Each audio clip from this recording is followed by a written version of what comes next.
ஒரு இனத்தை அழிப்பதற்கு ஒவ்வொருத்தரையா துப்பாக்கி எடுத்து சுட வேண்டிய அவசியம் இல்லை. மொழியை அழிச்சிட்டா முடிஞ்சு வச்சு சோழி. வடநாட்டிலேருந்து வந்த வடநாட்டு இந்தியர்கள், வட இந்தியர்கள், வடநாட்டு ஊழியர்கள் நம்ம நாட்டுக்கு வந்து நிறைய பேர் வேலை செய்கிறாங்க. ஆனால் நம்மளை பார்த்தா அவங்க கொஞ்சம் தமிழை கற்றுக்கிட்டு என்ன செய்யறான், வாங்க அண்ணா, வாங்க அண்ணான்னு கூப்பிடுறேன். நம்மளால் அவனை வாங்க ஜி ப்ரோ ப்ரோ பல்ல உடைக்கணும்டா.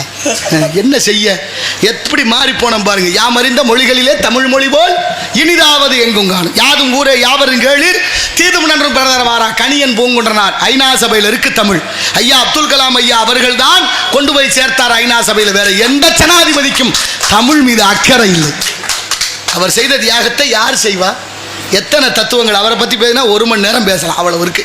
ஒவ்வொருத்தருக்கும் அவ்வளோ தத்துவங்கள் இருக்கு, கதை இருக்கு. நம்ம ஐயா சகாய ஐயா நிறைவாக ஒருத்தர் எனக்கு ஒரு நூல் வாங்கி கொடுத்துருக்காரு. ஐயா எழுதுன சகாய ஐயா எழுதின புத்தகத்துக்கு பேர் என்ன தெரியுமா? கடைசி தறியில் கண்டாங்கி சேலை. கடைசி தறியில் கண்டாங்கி சேலையை வாங்கி படிக்கிற போது நெஞ்சு பொருட்களை எனக்கு அவ்வளவு வேதனைகளை அவர் சந்தித்திருக்கிறார். அவருடைய வரலாறுகளை அதில் எழுதியிருக்கிறார். ஏன் கடைசி தறியில் கண்டாங்கி சேலை? அவர் மதுரை மாவட்ட ஆட்சியராக இருக்கும்போது அந்த மேலூர் மலையை உடைச்சதை கண்டுபிடிச்சாரு. அந்த அரசாங்கம் அவரை தூக்கி அப்படியே கோவா டச்சுக்கு மாத்துச்சு. அங்கே சந்தித்த அனுபவத்தை தான் அவர் கடைசி தறியில் கண்டாங்கி சேலைன்னு எழுதியிருக்கிறார். அடுத்தபடியாக ஐயா எழுதின புத்தகம் அக்கினி சிறகுகள். அவர் பட்ட வேதனை அதில் பதிவு பண்ணலாம். படிக்கணும்ல, படித்தாத்தானே தெரியும் என்ன ஏதுன்னு. எதையுமே தெரியாமல சில பேர் பற்று இல்லாது போனது. ஜப்பான்ல தமிழ்ல இருக்கு அழகா, யாதும் ஊரே யாவரும் கேளீர். அமெரிக்கா நயாகரா நீரருவி தமிழ்ல வச்சிருக்கிறாங்க நல்வரவுன்னு. செருசலேம் கிறிஸ்தவர்கள் உகந்த இடம் 10 கட்டளையை மொழிபெயர்த்து முதலாவதாக தமிழ்ல கல்வெட்டு இன்றும் இருக்கு. அடுத்தபடியாக லண்டன்ல பசுமாடு அம்மானு கத்துது. என்னது? லண்டன் மாடு அம்மானு கத்தலாமா? மம்மின்னு கத்திருக்கணும், இல்லைன்னா மதர்ன்னு கத்திருக்கணும். ஆமா, அம்மானு கத்தி பிடிச்ச என்ன காரணம்? லண்டன் மாட்டுக்கு தெரிஞ்சிருக்கு தமிழ் மொழியோட சிறப்பு. லண்டன் மாடு தமிழை பேசுது அம்மானு. தமிழ்நாட்டில் பல எரும மாடுகள் தமிழை தொலைச்சதுதான் மிச்சம். ஒன்னும் சொல்றது இல்லை. தமிழை நாட்டிலையும் தமிழ் இல்லை, தமிழை நாட்டிலையும் தமிழ் இல்லை, தமிழை வீட்டிலையும் தமிழ். யார் வீட்டில் தமிழ்ல பேருக்கு யாசிகா, அபர்ணா, பிரித்திகா, தர்ஷினி, மகிஜா, சர்மா, குருமா, வருமா. ஆமா, குருமானு பேர் வை உன் பிள்ளைக்கு யோகம் வரும்னா அதையும் நம்ப நம்மால் ஸ்ரீ வேற சேர்த்து அப்படி சொல்லு. எப்படி பாடிட்டோம் பாருங்க.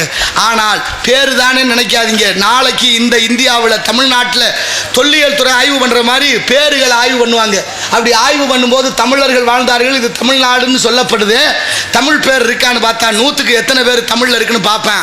அதிகமாக எந்த பேர் இருக்கோ தமிழை இங்கே வாழலைன்னு முடிவு பண்ணி எழுதுனேன்னா வரலாறு எப்படியும் மாறும் என்பதை என் தமிழ் சமூகம் உணரணும். அமெரிக்காவில் வெள்ளைக்காரன் பிள்ளைகளுக்கு என்ன தெரப்பி வைத்தியம் சொல்றோம்ல, தெரப்பி, பிசியோதெரப்பி, அது மாதிரி ஒரு வைத்தியம் பண்றேன். தமிழ் பேச சொல்லி கொடுக்குறேன். ஏன்டா தமிழ் பேச சொல்லி கொடுக்குறீங்க வெள்ளைக்காரங்களுக்குன்னு கேட்டா, தமிழ் படிச்சா ஆயுசு வளருமா. அம்மா, அப்பா, அக்கா, அண்ணன் அப்படின்னு சொல்லும் போது மூச்சு நமக்கு கூடுது. நீங்க தும்மல் வருது இல்ல, தும்முனா என்ன சொல்றான்? அம்மா. ஏன் அம்மான்னு சொல்லணும்? தும்முனா அம்மான்னு சொல்லி கொடுத்த சமூகம் இந்த சமூகம். தும்மல் ஏன் வருது? நுரையீரலுக்கு போற காற்று திரும்பி வருது, போக மறுத்து வர்றதுனால அதை தடுக்குது, அந்த தும்மல் வருது. அப்ப அம்மான்னு சொல்லும் போது தும்மல் சீராகுதுன்னா அம்மாங்கிற வார்த்தை எவ்வளவு உயர்ந்ததுன்னு பாருங்க. ஹமாம்னு ஒரு சோப்பு இருக்கு, அதுக்கு பேர் சோப்பா? அது சோப்புன்னே அதில் போட்டிருக்க மாட்டேன், சோப்புன்னு விற்கிறேன். சோப்புன்னு பேரே இல்லை, சோப்புன்னு விற்கிறேன், வாங்கி குளிக்கிறோம். என்னென்ன விளம்பரம் இருக்கோ அதை பார்த்து நம்ம மூளையை, சோறு சாப்பிட்றத பாருங்க. சோத்தை முதல்ல அரைகுறையா வேக வச்சு வடிக்கிறேன், அதை அள்ளி போட்டு புடைக்கிறேன், அதுக்கப்புறம் வறுக்கிறேன், கன்றாவியெல்லாம் போட்டு அதை சோறுன்னு தின்னுக்கிட்டு, அதான் துரித உணவகமா ஃபாஸ்ட் ஃபுட். என்ன ஆகுது? அதை தொடர்ந்து சாப்பிட்ட ஒரு தம்பிக்கு அறந்தாங்கல நாக்கில் வாதம் வந்து கேள்விப்பட்டிருக்கலாம். வாதம் கை காலில் வரும், நாக்கில் வாதம் வந்துருச்சு. ஏன்?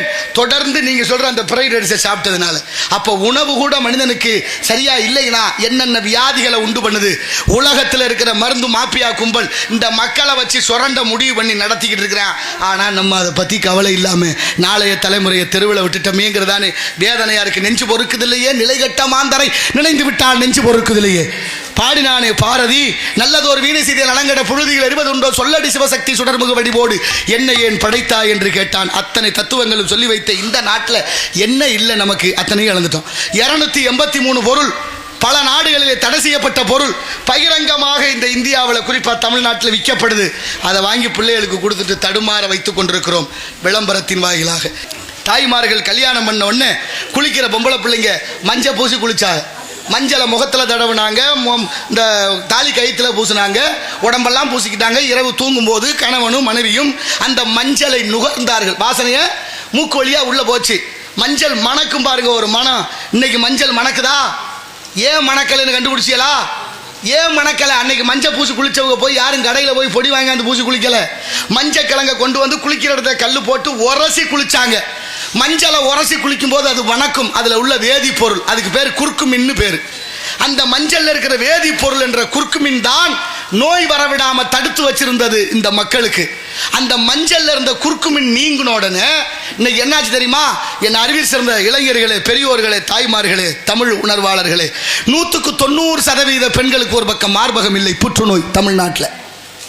தமிழ்நாட்டு பெண்களுக்கு 190% பெண்களுக்கு ஒரு பக்கம் மார்பகம் இல்லை. கேட்டா புற்றுநோயில நீக்கிட்டாங்க மருத்துவமனையில் போய்.